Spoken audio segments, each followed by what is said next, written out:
early. Uh-oh, let's get this over here like that.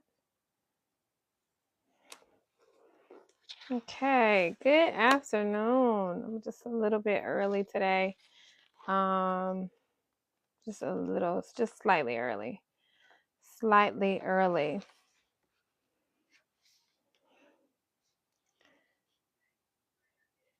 Good evening, good afternoon, good afternoon, good afternoon. I hope you guys are having a wonderful day so far. If you've never seen me before, my name is Natalie Louise. I am a self esteem coach. It is my mission to destigmatize low self esteem. Hello, Katie. And I say it's my mission to destigmatize low self esteem because when I had low self esteem, it made all of the decisions for me. It chose my friends, it chose my romantic partners, um, the jobs that I was in, it chose it all. And so my desire is to create a safe space for us to be honest about where we are in our self-love journey. Because when you're honest about where you are, you can chart a healthy pathway forward and you're less likely to make the same terrible decisions that you've been making thus far. So um, I am happy to have you guys here. So I want to talk about how does low self-esteem choose your relationship for you?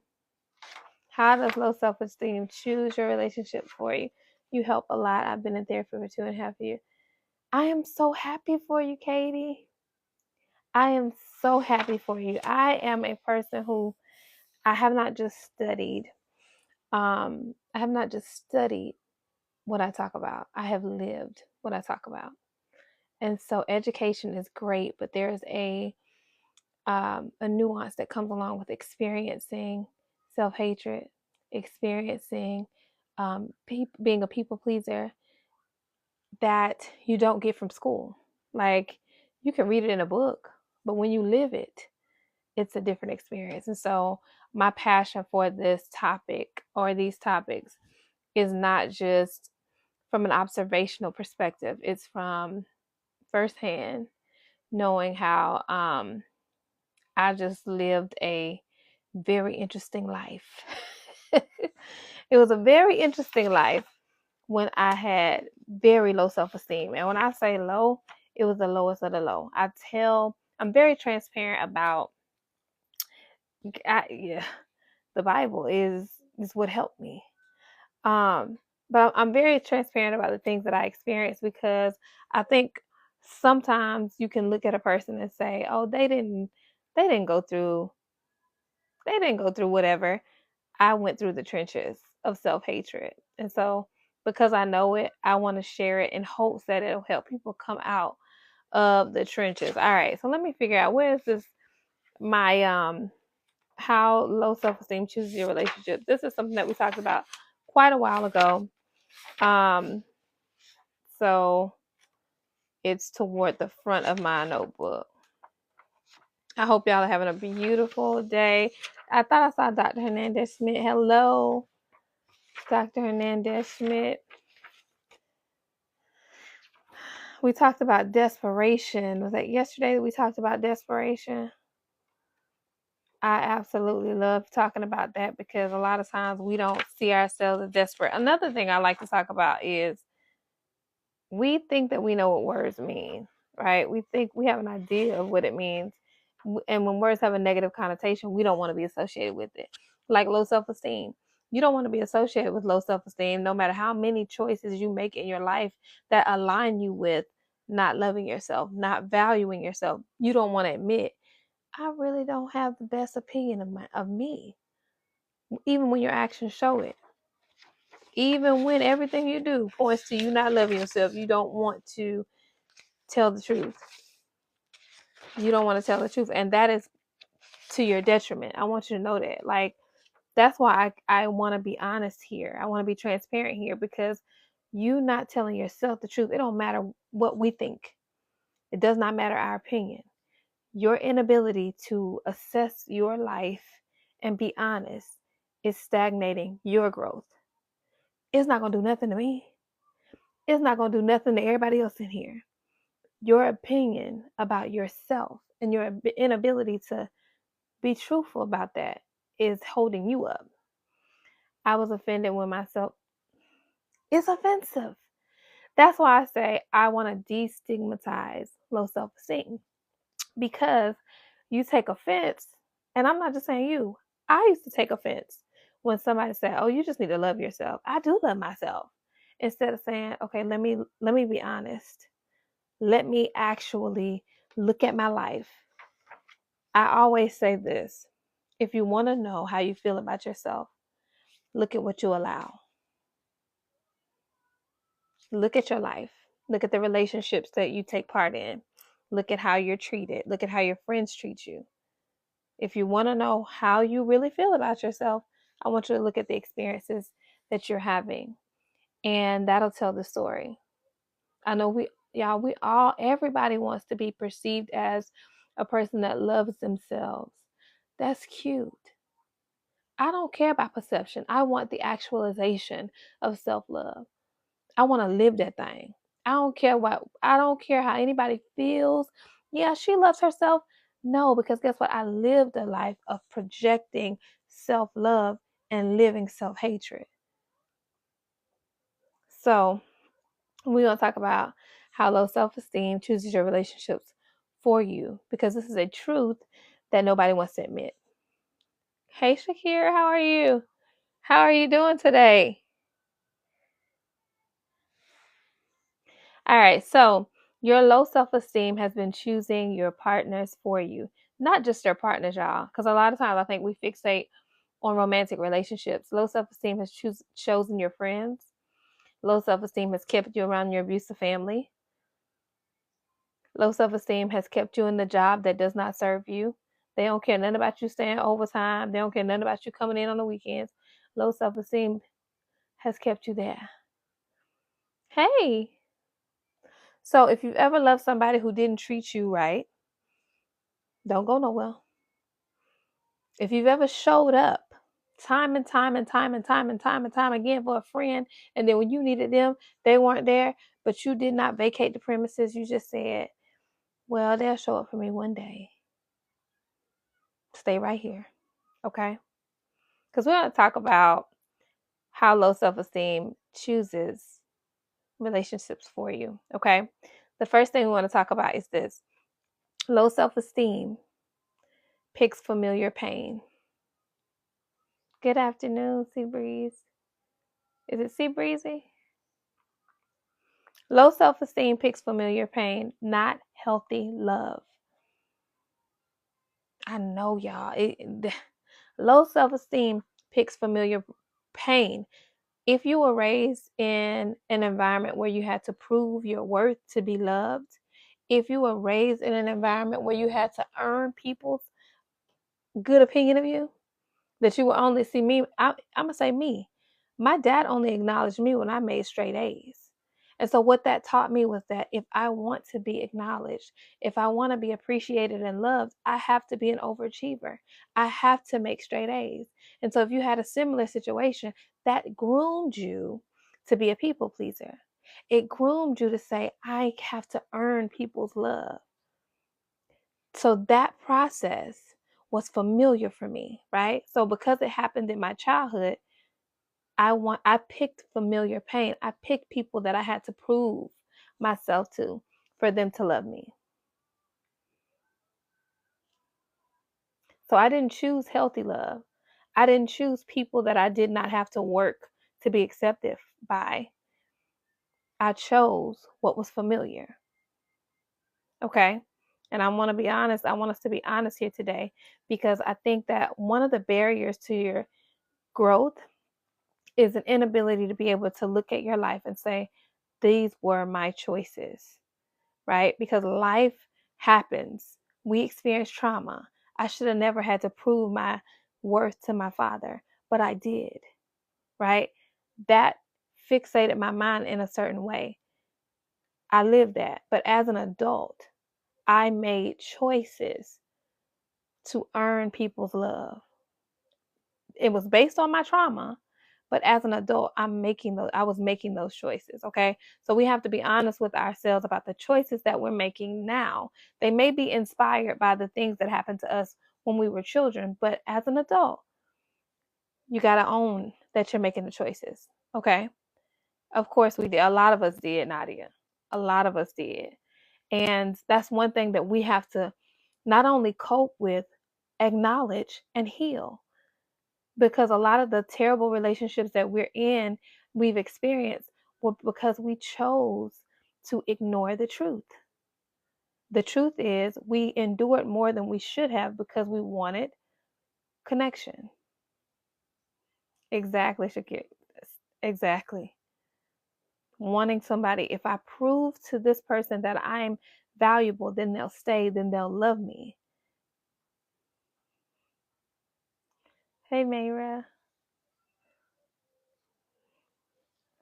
So, low self esteem will choose people that confirm your doubts about yourself. Low self esteem will choose people that align with the story that you told yourself from your childhood. Okay? If you secretly don't believe that you're enough, you will choose somebody who treats you like you're not. These conversations are so important, right? It's good for us to engage, but I need you to consider this for yourself. Because I say all the time that it sounds good, right, to talk about. But when you get in your room by yourself at night, you got to live with the choices that you're making. You have to be honest with yourself and say, how am I choosing people that don't honor me? Hey, Sapphire, how am I choosing people that don't appreciate me? How am I showing up and contributing to my own destruction? Okay. Now, this is just if you want change. If you just want a better trajectory, you got to show up and acknowledge where you are contributing to your own pain. Okay. So, how low self esteem chooses your relationships for you, it picks familiar pain, not a healthy love. Okay. And so, let's talk about how you are going to combat low self esteem, picking that familiar pain. You're going to see yourself as God sees you. Okay. Because, like I said, the familiar pain comes from our childhood experiences, the story that we were told. See, the story I gleaned from my experience with my father was that I wasn't good enough. I was only good enough when I made straight A's. And so that experience made me feel like I'm not good enough unless I can prove my value. And in my adulthood, I thought I have to prove my value to people. Exactly. I have to perform for them to choose me, right? But guess what? God says you're enough. You're fearfully and wonderfully made. There's no performance there, right? So you have to start seeing yourself through the truth, not your trauma. What is true? Okay? True is you're fearfully and wonderfully made. All right? Let's go to the next one. How low self esteem chooses your relationships for you. Low self esteem chooses comfort over wholeness. This is a little bit of a continuation of the first one. But when you are, let's say you're in a relationship now, maybe you're not, but a lot of us don't recognize that we are with people that appeal to our traumas. We're with people that we've had to perform for. We're with people that we've had to shrink for to keep them. So that comfort, even though this is not who you need, this is not who's going to call you to be who God intended for you to be, because it's comfortable, you don't leave. Why? Low self-esteem, not knowing your value. So the next thing you need to do, if you don't want low self-esteem to lead you, is accept your worth. Accept your worth. You cannot accept real love when you still reject yourself. You cannot accept real love. Y'all know how people say, you can't love somebody else till you love yourself. Factual. That's a fact. If God sent you the man that you dreamed of right now, you would send that man running up a mountain barefoot. You know why? If you are traumatized, if you're unhealed, that trauma will show itself. It will sabotage all the things that you ask for. So if you cannot accept real love when you still reject yourself. So we need to get to a point in our lives where we accept our own worth. You are worthy of all good things. Until you recognize and realize that, you will keep settling for what doesn't deserve you. I understand that, Keisha. I understand that. Because we have been convinced that we are unworthy, right? But it's a process. Like, it's a process. You have to recognize the lies and what is the truth, right? We got to stop. A lot of us have internalized the negative experiences that we've gone through. A lot of us have internalized. We have over-identified with our trauma. If your parents abandon you, you walk with abandonment issues, right? If your father rejected you, you seek validation from men. So we have over-identified with the pain that we've experienced. What is real love? What is real love? I think that we think of love as some kind of, I don't know, far off land. I think we have the conceptualization of love in society is not real love. What you need to do before you can love yourself, you have to accept yourself. And I hate to hear you say that. No writer's block here. I hate to hear you say that. And the reason I hate to hear you say that is because I understand that pain is difficult. Experiencing terrible things is difficult. But I don't want you to give up on love. I don't want you to give up on relationships. And I say this because the relationship that you have with yourself is the barometer for the relationships you'll be able to obtain in this world. And so if you haven't been able to have great relationships outside of yourself, I would just encourage you to focus on the relationship that you have with yourself. Love yourself deeply, fully, unapologetically. I would focus there. Accept yourself from the crown of your head to the sole of your feet. Right? I think the most of the reasons that I experienced love that was damaging for me is because I was hoping that it would feel something in me that I should have been feeling myself. I was hoping that it would validate something in me. And when I started to focus on feeling myself, recognizing what God said about me, who God said I should be, I stopped looking for anybody else to provide that for me. So, and the way I feel now is this: I desire companionship, but never enough to trade my self-respect for it. Never. If I have whatever standards I set, if you cannot comply, the door. And I don't feel any way about that. I don't feel any, you know how some people say, your standards are too high. You ain't never gonna get a man. Your standards are too high. Well, that's fine. I will never reduce myself to a man who refuses to give me what I deserve. Do you hear me? Never again. Because I played that game. And you know who lost? Me. So I'll never do that again. Never. And you know, now, I'm going to be honest with you, Roxanne, now, when people say that to me, I think it's comical. I think it's comical. And I'm going to tell you why. I think it's comical because it is a ploy to get you to reduce your standards so they'll have a shot. It's a ploy to get you to reduce your standards so that they'll feel better about their lackluster existence. You hear me? because you're going to rise to my standards. You're going to get out of my face. Keisha, is it Keisha? Kesha? I don't want to say your name correctly now. Keisha, how do you love yourself?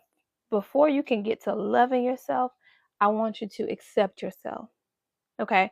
Because one of the things that, just in this last point we made, you can't accept real love when you still reject yourself. In order for you to get to loving yourself, you need to accept yourself. I need you to take a look at yourself, accept everything that God did, everything He made, whatever He put on. I had to accept my dark skin. I had to accept my big teeth. I had to accept my shape, top heavy. Like, I had to accept it all because I met myself in the mirror with rejection. I had a tough time looking in the mirror. I did not love myself. I did not like myself. And so for me to develop a love and appreciation for what God did, I had to stop rejecting it. Okay. So I want you to first focus on, ask yourself, who am I? Not the roles that you subscribe to. I know we always want to say, I'm a daughter, a wife, a girlfriend, da da da da. No. I want you to know who you are. What do you love? What do you like? What brings you joy? Right? What are you passionate about? A lot of times we get in relationships and we get out of relationships and we don't know who we are. It's because we wrapped ourselves in the roles that we assigned to, right? That we subscribe to, but we didn't know who we were as people. And so I want you to focus on discovering who you are and accepting who you are. Once you get on that path to self-discovery and you stop rejecting yourself, you will fall in love. You will fall in love.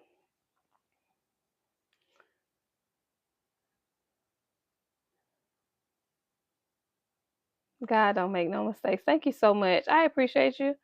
I appreciate my pastor told me I didn't love myself. That's why I chose my ex-husband. I think that, and I want you to be kind to yourself, Stacey Will. I thank you so much. I want you to be kind to yourself because a lot of us prioritize relationships. And the reason is society tells you that you're not worthy if you don't have a man. Thank you so much. Society tells you if you don't have friends, if you don't have a man, something is wrong with you. Yep, because people will ask you, what's wrong with you? Why are you single? What's wrong with you? And the idea that you are lacking something because you are single is detrimental to us. And so I need you to know that wherever you are in your journey, you're not lacking because you don't have a companion. The worst thing you could do is go get somebody's son and you toe up in your head.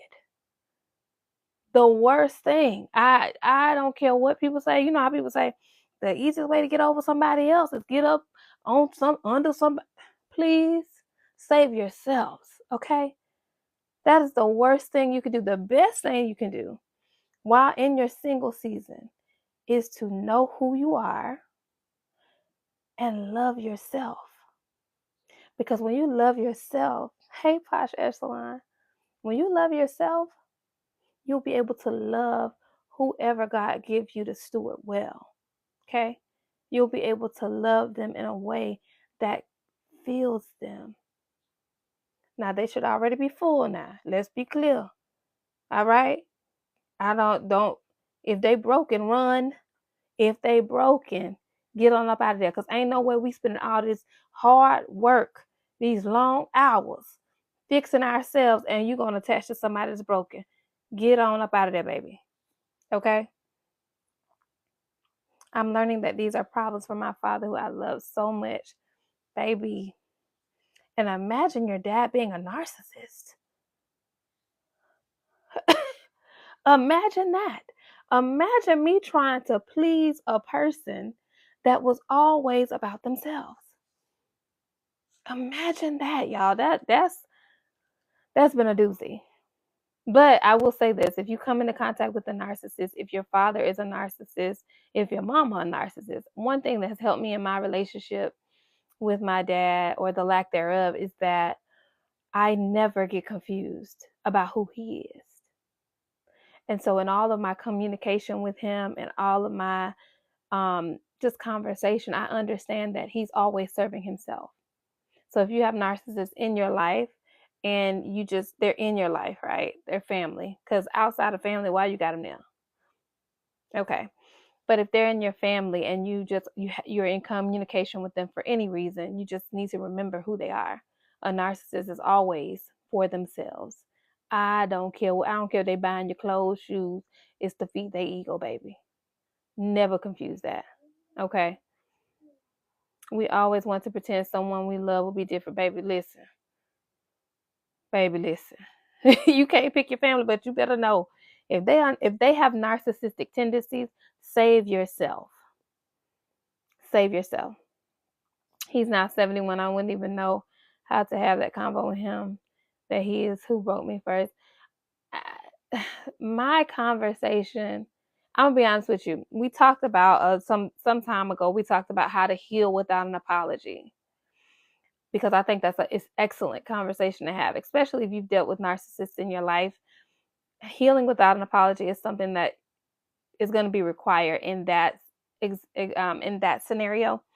And so what helped me with my dad is understanding that he's unwell. Like, I wanted to be upset with him for not showing up in a role that he did not have the capacity to fulfill.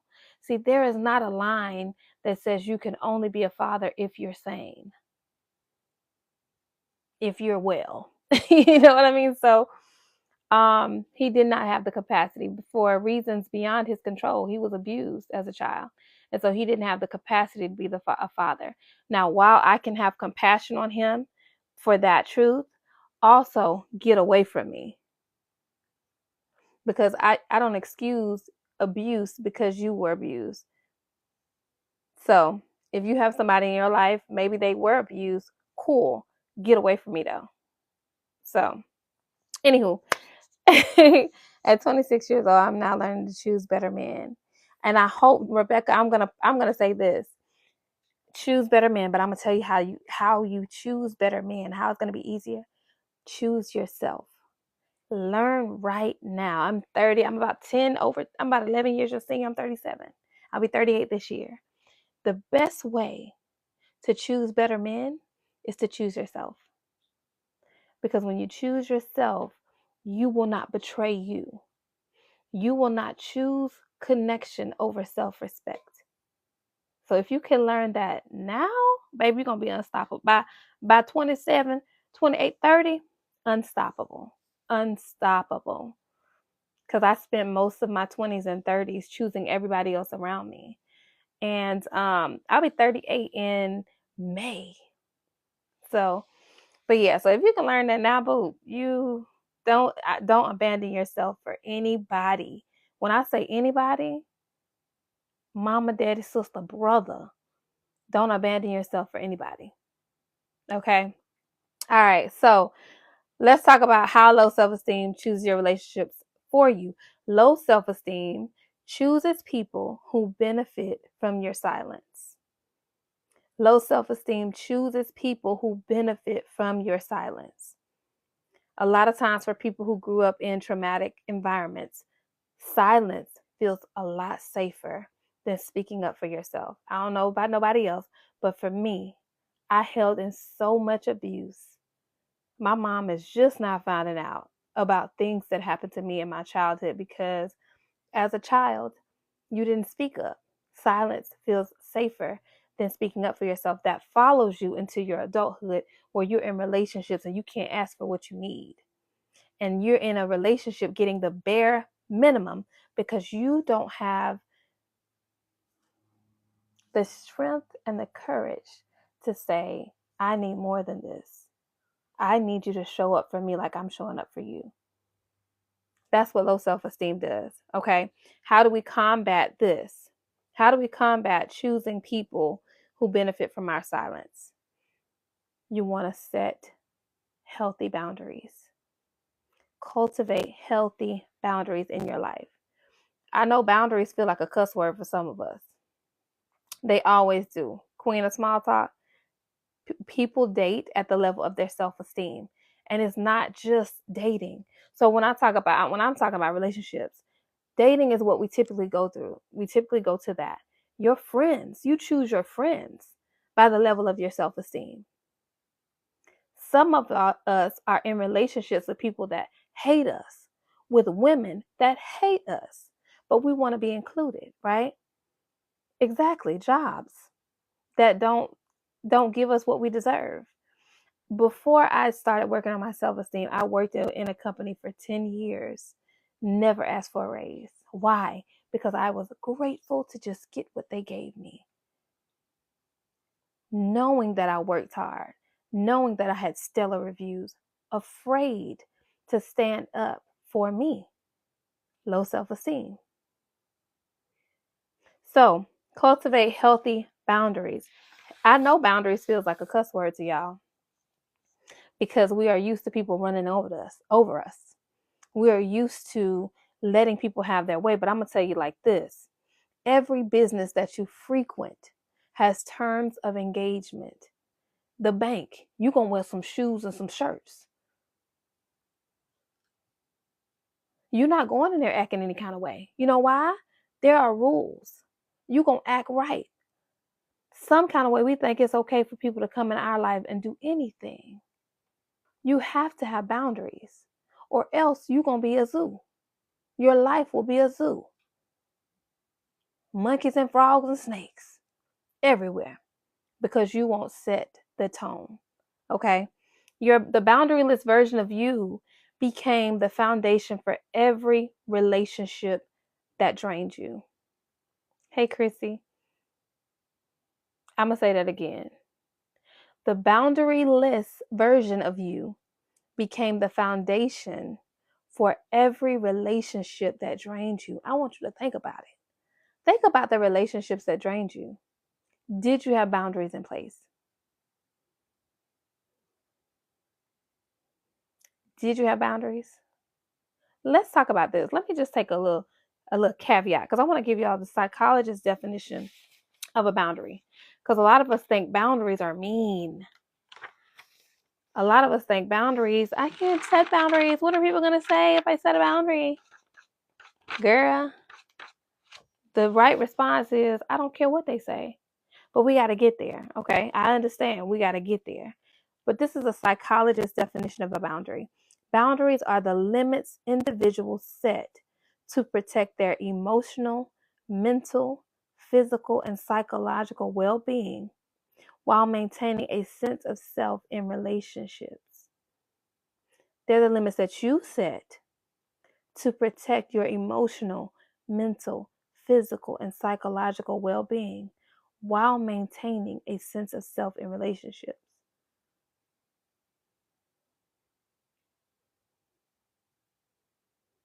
You got to maintain your sense of self. You got to stop giving up everything in order to maintain, to have relationships with people. That is not healthy. That is not healthy. Okay? So, do your boundaries say, I protect myself, or I hope you don't leave? What I have found is this. If you want to love yourself, you have to be willing to lose everybody. I know that sounds terrible. I know that sounds weighty. But if you want to truly love yourself, you got to be willing to watch everybody walk. Everybody. One of the things that has been instrumental in my journey is choosing myself. I choose myself. Baby, I choose me. I choose me. I choose me. And I'm going to tell you, that's one of the things when I set boundaries, that was a key statement for me. I choose me. Because one of the things that you need when you set boundaries, one of the things that you need to enforce boundaries is emotional regulation. You need to be able to sit with the discomfort of how somebody is going to respond. Because when you set boundaries, people are going to be upset about it because they're used to running over you. They're used to having their way. And so all of a sudden, you want to say no. So you need to be able to deal with that discomfort. And so how I dealt with it, I'm just going to let y'all know my little trick. is that when I set a boundary and it was time to stand on it, I would breathe. There are a lot of grounding techniques, but this is what worked for me. I would breathe. And in my mind, I'm not going to say it out loud now, but in my mind, I would say, I choose me. I choose me. I choose me. I choose me. I choose me. I choose me. I choose me. I choose me. I choose me. I choose me. I would breathe, ground myself, and I would keep saying that because I wanted to make sure I did not go back on my boundaries. Whatever I said, I'm going to stand on it. What if it's a job causing you stress? You need to decide. You got to make the decision, okay? Because I want to know what about the job is causing you stress? Is it the people? One of the things I have learned about dealing with people, how people treat you is a direct reflection of how they feel about themselves. It is your responsibility to not internalize they're crazy. Don't allow, like when you're dealing with people, you have to understand you're not the problem, they are. Once you start dealing with people, understanding that they treat you how they feel, you don't internalize it. You don't say, why are they treating me so crazy? No, because you know, they're miserable. Miserable. And if you work at a big company, I would just start making sure that whatever treatment you're experiencing with your boss is detailed in black and white. Detailed in black and white. Okay. But outside of that, just day to day dealing with people, you have to recognize that people treat you how they feel about themselves. There is not a soul walking around this earth that truly loves themselves and intentionally tries to make you miserable. Thank you, Kira. Happy people, secure people don't create chaos, baby. If somebody is bringing chaos to your life, they got hell going on somewhere. Somewhere in their world is destruction. So, and be sure, like, yes, thank you. Be sure to include time and dates. You have to CYB. CYB. Honey, listen, you got to protect yourself. Protect yourself. All right. Low self-esteem chooses your patterns on autopilot. We talked about the things that you grow up with, the things that you've learned from your childhood. Low self-esteem chooses the patterns. The decisions, they're not your decisions, they're trauma responses. Trauma responses. So what you need to do is release those toxic patterns. How do you release toxic patterns? Acknowledge the toxicity. Acknowledge the choices that you make that are not in alignment with where you say you want to go. If you want to get out of toxic relationships, stop engaging in toxic behavior. You cannot release what you keep normalizing. Thank you so much, Queen. Thank you. You cannot release what you keep normalizing, whatever it is. Some kind of way in society, we've normalized cheating. I don't know how we got here. I don't know how we got here. But you can't release what you keep normalizing. You keep letting people lie and cheat on you, and then you wonder why you feel so depleted in your life. What's going on? What? Get on up out of there. Release toxic patterns, baby. A lot of the reasons that we cannot move forward in our self-love journey is because we keep holding on to the things that are keeping us drowning. You keep holding on to the things that are beating the life out of your self-love. That is people, things, thought processes. You got to get it on up out of there. Okay? All right, so you cannot release what you keep normalizing. Let's stop normalizing foolishness. Okay? Don't get me on my soapbox talking about working it out in these relationships. Y'all, if you're in a toxic relationship, why? If you going through with a boyfriend, why? Huh? What's going on? It's a little bright. Why are we doing it? I mean, because for me, when you make a covenant with somebody, right? You married. If y'all run into something, y'all gonna figure that out. But you are allowing somebody to take you through in a boyfriend girlfriend relationship. Why are you doing it to yourself? Get on up out of there, okay? Or you can stay. That's your prerogative. But get on up out of there. Don't want to be lonely. Yes. Yes. That's what's going on. And I'm not going to, not yet, baby. I'm not going I'm not going to judge you, right? Because it's a human thing to want connection. The problem is when when you start trading your self-respect for connection. That's the problem. Posh, I think we've all been I think a lot of us, I ain't gonna say we've all been there, but I have. I have. Some of y'all might not have been in here before. My story is, girl, girl. Listen, some of my story that I talk about that I remember, I'd be like, who did that? It was me. It was me. But guess what? I got on up out of there. It took some time. It took some honesty, right? Of telling myself, this person does not like me. This person does not love me. This person does not want me. Let me tell you something. Never let a man tell you more than one time he doesn't want you. Most time they aren't going to say those words. They say it with their actions. Okay. They say it with their actions. Don't let a man tell you more than once that he don't want you. Okay? One thing is this. I'm going to tell you what my grandma told me.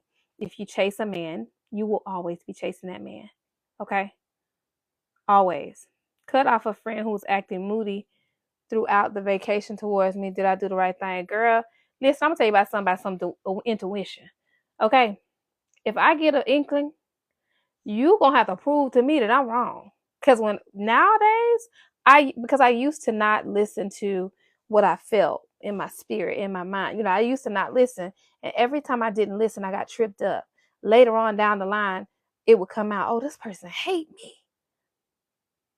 Nowadays, I don't need God to tell me twice. Let me get a feeling. Goodbye. I guess I'll see you next lifetime or not, because it's dangerous outside, baby. It's dangerous. When I said don't let a man tell you more than once he don't like you, a girl too, a friend too. I was in friend groups that I would always come and I would say, I don't think they really like me like that. And still go around them. Girl, what is wrong with you? And when I say that, I'm talking about me. I would go around women that in my mind, I thought, I don't think they really like me. And I would still show up to the dinners, accept the disrespect, be the butt of the joke. Don't do that. Save yourself. Save yourself. I feel like that about everybody, y'all. Don't let nobody tell you more than one time that they don't want you. Get on up out of there. Because guess what? Whether you know it or not, you're a gift. Whether you recognize it or not, you're a gift. Anybody that's in your life wanting to convince you that you're not a gift doesn't deserve you. Hear me well. Anyone in your life currently that wants to convince you that you're not a gift, they don't deserve you. You need to vacate the premises. Okay? I need y'all to know that. I just cut her off privately. Don't want that. I'm telling you, Jasmine, you did. That's what you do. Why you don't talk to me no more? Why you? Oh, girl, I'm just so busy, child. How can I stop thinking about them? I cut a friendship that was 20 years. I need you to do an assessment of why you did what you did. We talked about how to navigate missing someone that you know you should have left. That's human. You're going to grieve the emotional loss of something. That doesn't mean you didn't make the right decision. Okay? And so I want you to grieve. Grief is an emotional response to loss. You need to have your grieve that situation. But I want you to always be conscious of why you left. Even if you have to write a list, why did I end this relationship? Why was it necessary for me to choose me here? Because if it was necessary for you to choose yourself, that must mean somebody was expecting you to abandon yourself for their comfort. That's not healthy. That's not healthy. Okay? Thank you. How do we deal with grief? Grief is an emotional response to loss. There are 5 stages of grief. It's talked about a lot. One of the main messages I have when it comes to grief is be kind to yourself as you grieve.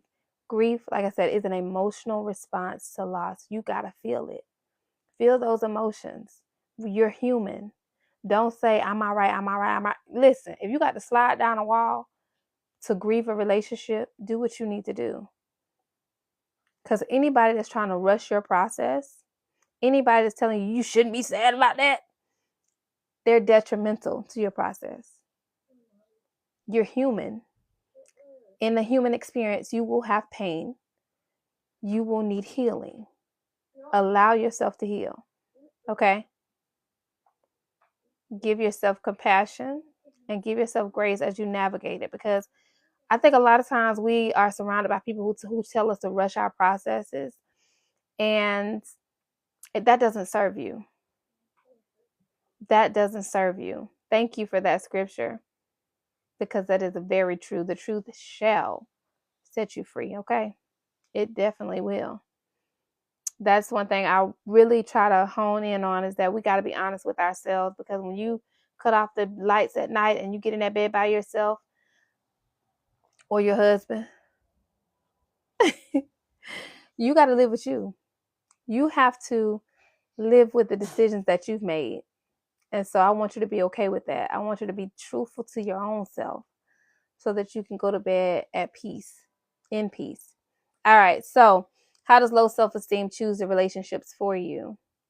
Low self-esteem chooses scarcity. When you have low self-esteem, it chooses scarcity in relationships. And that's why, oh my gosh, I'm so sorry to hear about your loss. Lord Day, I'm so sorry that you had to grieve a loss of a friendship after grieving that loss. But I will say this, I am proud of you, because that had to be painful, but you chose yourself. And that is amazing. That is amazing. That is amazing. Because a lot of people wouldn't choose themselves. You know, a lot of people would just be quiet and have resentment. But when you choose yourself, y'all, it's a vote of confidence for yourself. Every time you choose yourself, you're telling yourself, I'm important enough to choose. I'm worthy of being chosen. But every time you don't choose yourself, every time you choose people over yourself, you're saying to yourself, I'm not important. I'm not worthy to be chosen. Right? That's why I say don't ever choose. If it's between you and somebody else, choose yourself. Okay? All right. So low self-esteem chooses scarcity in relationships. If you have low self-esteem, you more than likely accept crumbs because you don't believe in the abundance of love available to you.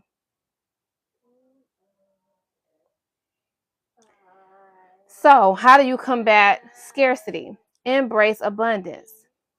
God never called you to emotional starvation. Every time I turn down a guy I know is no good, my self-esteem goes up. Yes, ma'am. Yes, ma'am. That's why I tell people, I know we want to have these big, elaborate glow-up plans, right? We have this 12-step process to becoming the best me. My suggestion is choose one thing. Set one boundary, y'all. Just one. If you are on the path to loving yourself, I need you to choose one. Because when you choose that one boundary and you own and stand on that one boundary, it's going to work miracles for your self-esteem. It's going to work miracles for your ability to set more boundaries and to choose yourself and to prioritize yourself. So if you want to do the 12-step glow up plan, that's cool. But if you are really suffering with severe self-hatred, I want you to go slow and choose yourself in one thing, right? To build your self-trust. Because if you start off with these grand plans and you don't keep your word, all it's going to do is discourage you from continuing on the path. And I want you to continue on the path of self-love and choosing you. Okay. All right. Low self-esteem chooses who you believe you are, not who God says you are. So if you believe, and this might sound a little abrasive, but if you believe you bummy, you're going to choose a bum. And you may not look at yourself and say, I'm a bum. But if you don't believe that you're worthy, you may just end up with a bum. If you don't believe you're worthy of good things, you may be dumpster diving for partners. I'm not judging you. I was down there too, moving out the garbage to get me a man. Because I didn't believe I was worthy of good things. I didn't believe I was worthy of somebody who would choose me and honor me and respect me. So I got a disrespectful trash dumpster. I know better now. Okay. Another part of the process of self-love is being able to acknowledge your journey and not abuse yourself for it. Okay. Because I want you to know this: throughout your journey, whatever decisions that you made, you have to accept that you did the best that you could with the information you had at the level of self-esteem that you had. Because a lot of us knew better. We knew we shouldn't have got in that relationship. We knew we shouldn't have been around that friend. But the level of self-esteem that we had informed our decisions. Okay? So I want you to give yourself kindness and know that you were doing the best that you could. Okay? All right. So low self-esteem chooses who you believe you are, not who God says you are. Identity drives decisions. What is identity? Who you believe you are informs your decision-making process. Okay? So how do you combat making decisions from an identity rooted in trauma? You got to develop God-given confidence. You have to see yourself as God sees you. So sometimes I talk about how I feel like when God was in the kitchen working on me, he was cutting up. Okay? He don't need a nap, but baby, he had his best rest before he worked on me. And I say that now because I am a person who did not like looking in the mirror. But now that I understand what God did, he did perfection in this work in me. And so self-love to me is not, just saying, oh, I'm so pretty, I'm so this. No. Self-love is honoring God.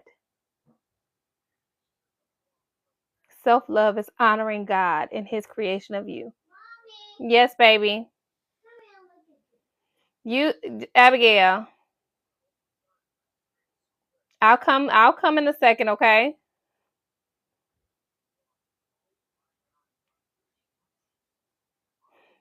Sorry, y'all.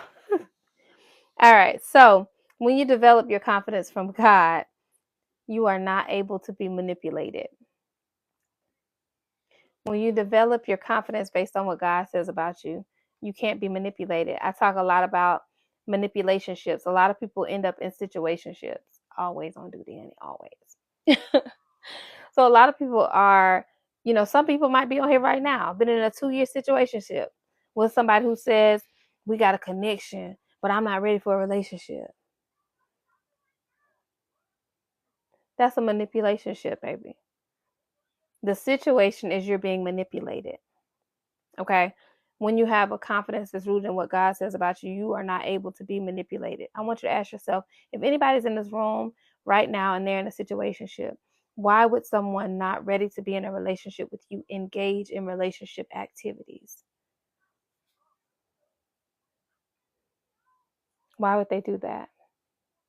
And then the better question is, why would you allow someone the benefit of relationship activities if they're saying they don't want that? And a lot of it comes down to trading your self-respect for a connection. Well, my thing is this, Snow. If nobody's ready for a relationship, baby, we need to go our separate ways. What's going on? You okay?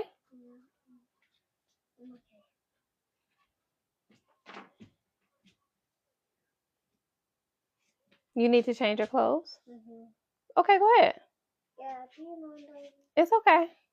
Take them off. I'll help you. It's okay, baby. Do you use the big one? Use the big potty? No, I use my little potty and then I pee in the floor. It's okay, baby. I'll clean it up. It's okay. Just take it off. I'll get it. I'll get it. I'll fix it, okay? Okay, you fix everything. I'll fix everything, yes.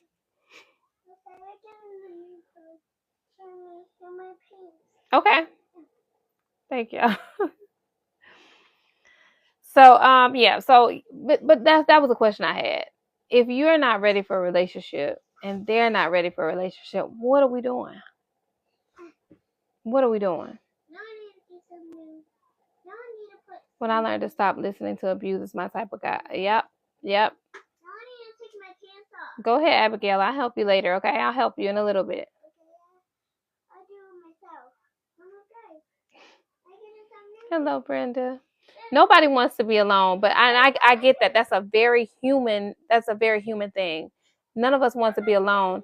The problem is when you start trading your self-respect for connection, and when you start minimizing your desires to have a piece of a person. I'm not coming at anybody from a place of this is what you need to do. Baby, I was in a situationship for 3 years because I wanted a piece of a person. I did not want to lose this person, so I held on to the piece that they allowed me to have.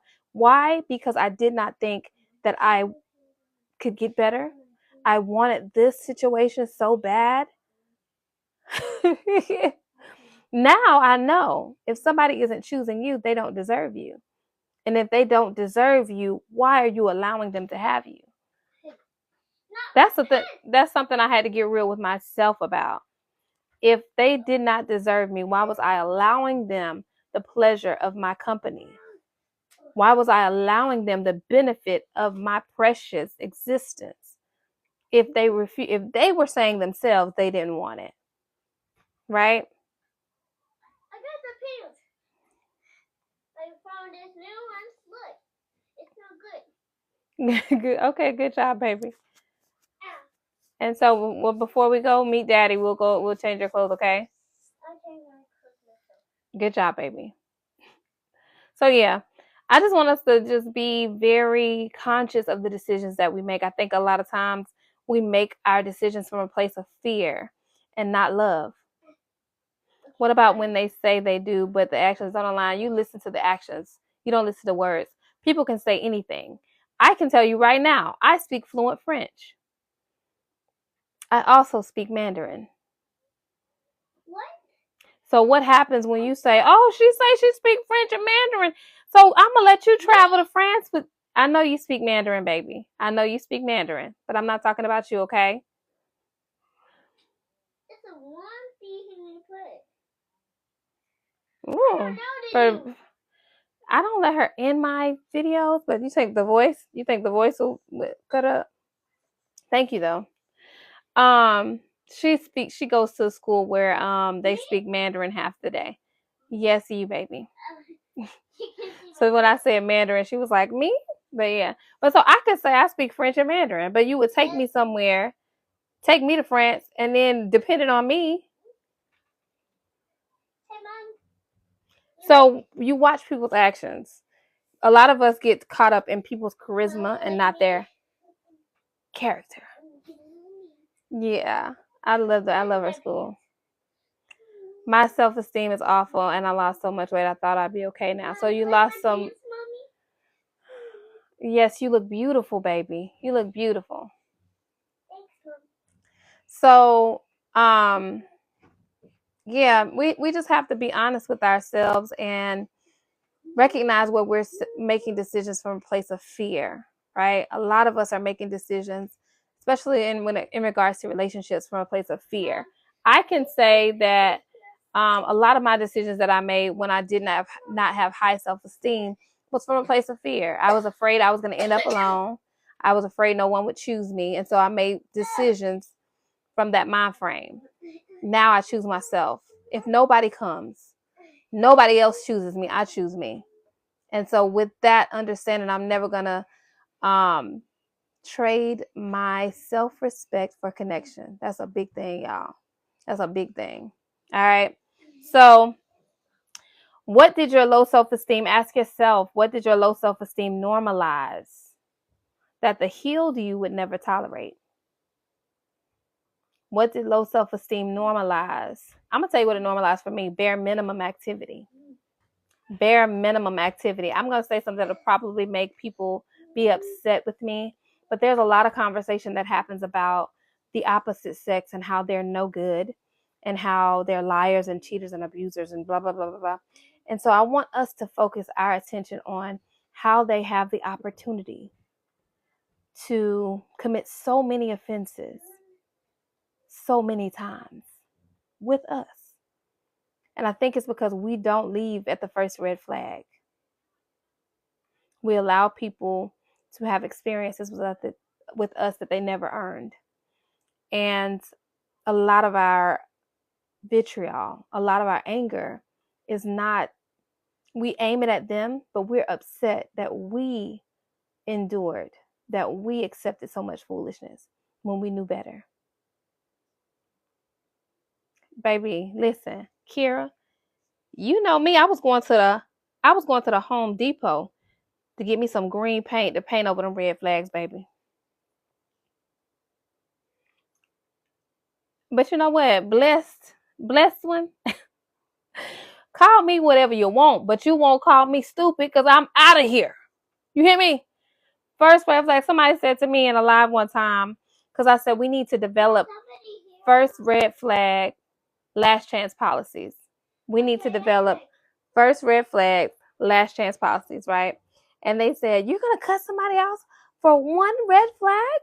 And I said, well, how many red flags do you need? You need 5? You need 10? You need 20? I don't need all those red flags.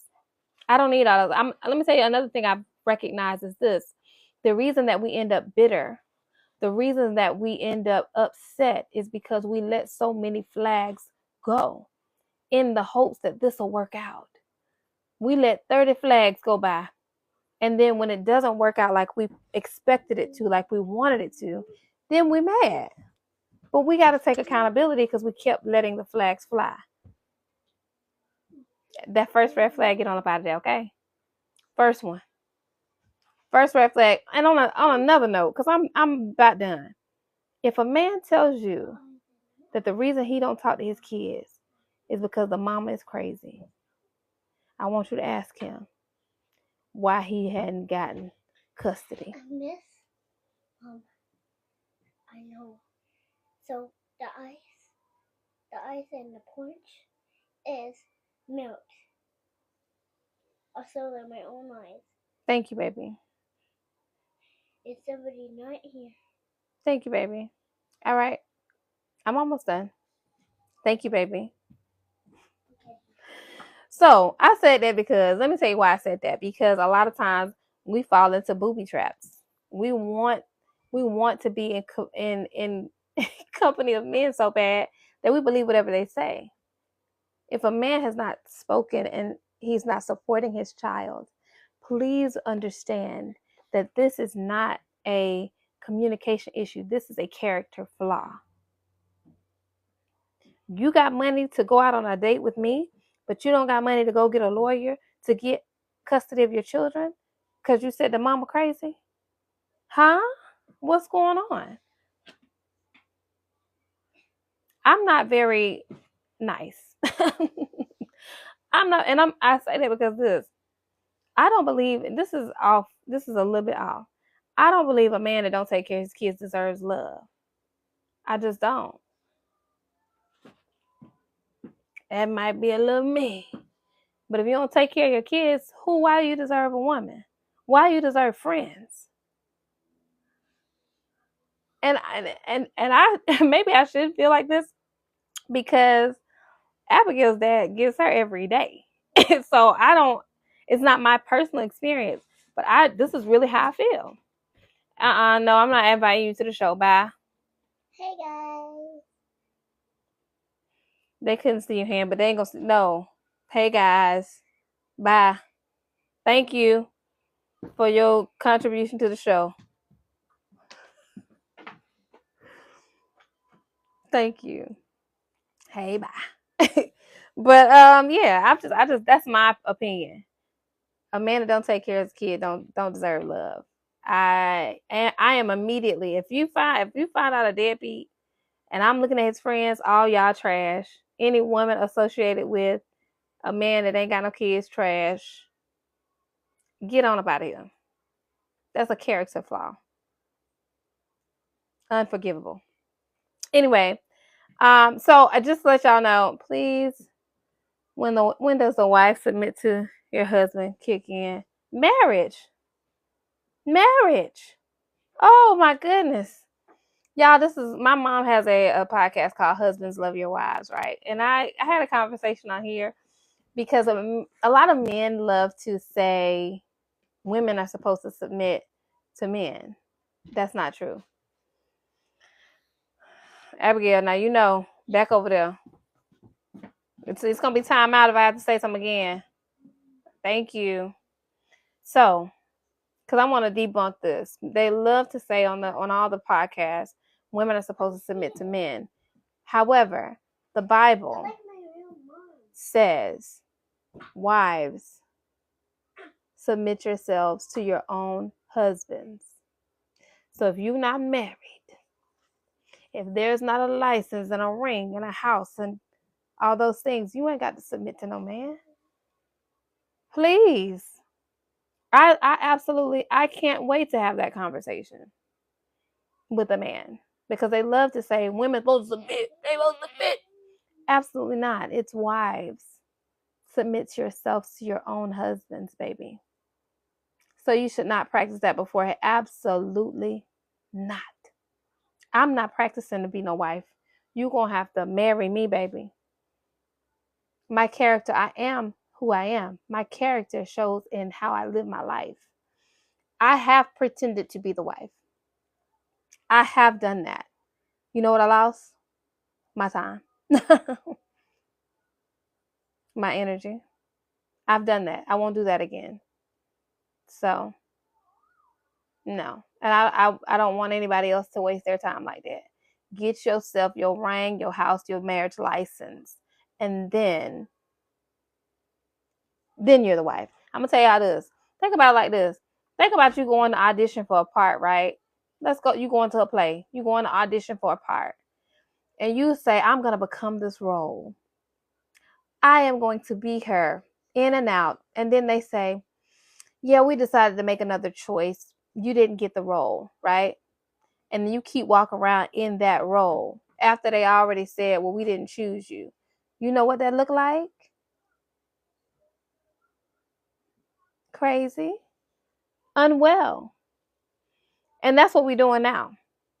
We pretending to be the wife. Ain't nobody married you. Ain't bought no ring. Ain't bought you no house. Ain't did nothing to take steps forward into that role. But here you go pretending. It was me, y'all. I'm not talking about y'all. It was me. But I had to choose myself. Prioritize me. All right. Let's see. I'm happy for you. Now this is your husband, Duchess? Because I'm asking that because, baby, if anything changes, I want you to have benefits. Okay? I don't want you to look up and then okay.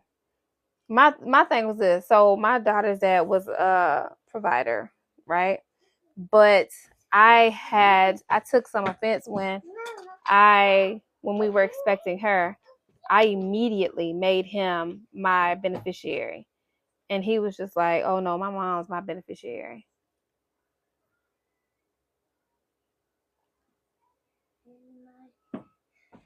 Excuse me, say what?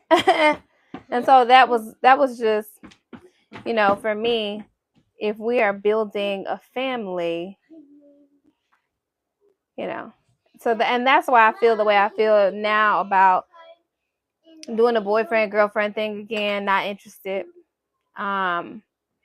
Well, I mean, everything else, we were about to buy a house together and da da da da, but you know, I'm not doing that. That could be true. That could be true. But you know, it everything works out the way it should. I don't feel no type of way. I love when people tell the truth because that's how you know how you move forward. When people tell the truth, you can make your own choices. So let's see. Um, some men are reluctant to do that because some women take advantage and put nothing. But I think that you have to make a decision. Like when you're courting, you have to see who somebody is. Some people tell you from the gate, I'm not giving anything. And the way I feel now is I 50-50. What is that? I'm not doing that. I'm not doing that. I'm not doing that. That is a scam. But anyway, that's that. I'm gonna let you. I love a generous man. I do too.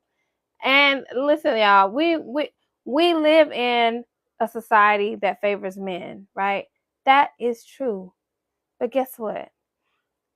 I operate under the guise of with the mind frame that this is my world. I am cultivating the experience in my world. I choose who stays. I choose who goes. Nobody else sets the rules for me. I do.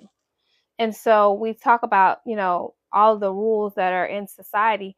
You can make your show be whatever you want it to be.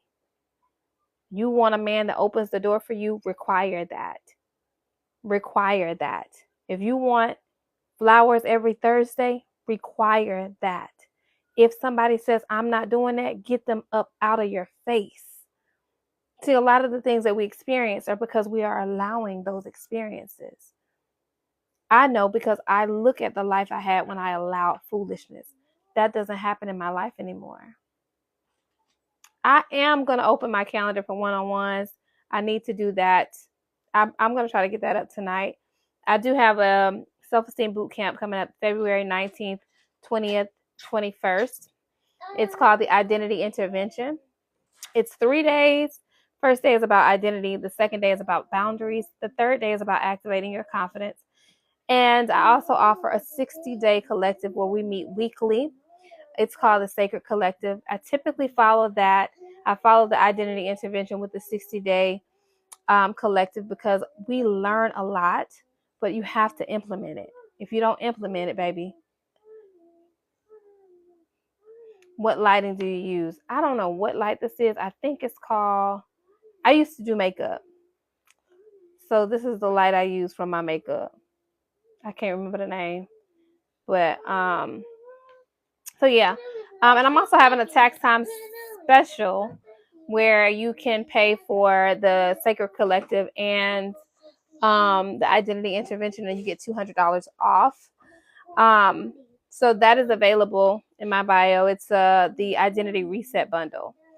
So yeah, that's all I have. I think we talked about something earlier today, and for the month of February, I'll be coming on at 4 p.m. And so I'll be back on at 4 p.m. tomorrow. I think exactly. You can't accept the first thing to come around. Could you post it to your story? Of course. Of course. You mean the time that I'm coming live? I'll do it. I'll try to do it 30 minutes before I come on. Thank y'all so much. I love y'all so much. I hope you have a beautiful day. If you're interested in the identity intervention, the link is in my bio. I love y'all. I hope you love yourself. Eastern Standard.